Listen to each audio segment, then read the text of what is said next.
Hi అండి, అందరికీ నమస్కారం. అందరూ ఎలా ఉన్నారు? నేను చాలా బాగున్నాను. ఈరోజు మన టాపిక్ వచ్చేసి నీతి కథలు చెప్తున్నాను కదండి.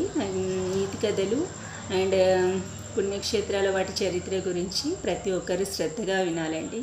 నా ఛానల్ స్కిప్ చేయకుండా ప్రతి ఒక్కరు సబ్స్క్రైబ్ చేసుకోండి, వినండి, లైక్ చేయండి, షేర్ చేయండి, కామెంట్ చేయండి. అండ్ మీ సపోర్ట్ నాకు చాలా అవసరం అండి. ఎందుకంటే మీ సపోర్ట్ ఉంటేనే కదా నేను కొత్త విషయాలు చెప్పగలను. ఇప్పటి వరకు నాకు తెలిసిన అన్నీ కూడా మీతో షేర్ చేసుకుంటున్నాను. స్పెషల్లీ పిల్లలు నీతి కథలు చాలా వినడం వల్ల మీకు లైఫ్లో ఎలా ఉండాలి అనేది తెలుస్తుంది. బిజీ లైఫ్ అయిపోయి అమ్మ నాన్న ఆఫీస్లోకి వెళ్ళిపోయి చెప్పలేని టైం పాపం వాళ్ళకి ఉంటుంది. అందుకే నేను ఈ నిర్ణయం తీసుకున్నాను. ప్రతి ఒక్కరు సపోర్ట్ కావాలి నాకు. ప్రతి ఒక్కరు వినండి, ప్రతి ఒక్కరిని సపోర్ట్ చేయండి. అండ్ పుణ్యక్షేత్రాల వాటి చరిత్ర గురించి కూడా ప్రతి ఒక్కరు తెలుసుకోవాలండి.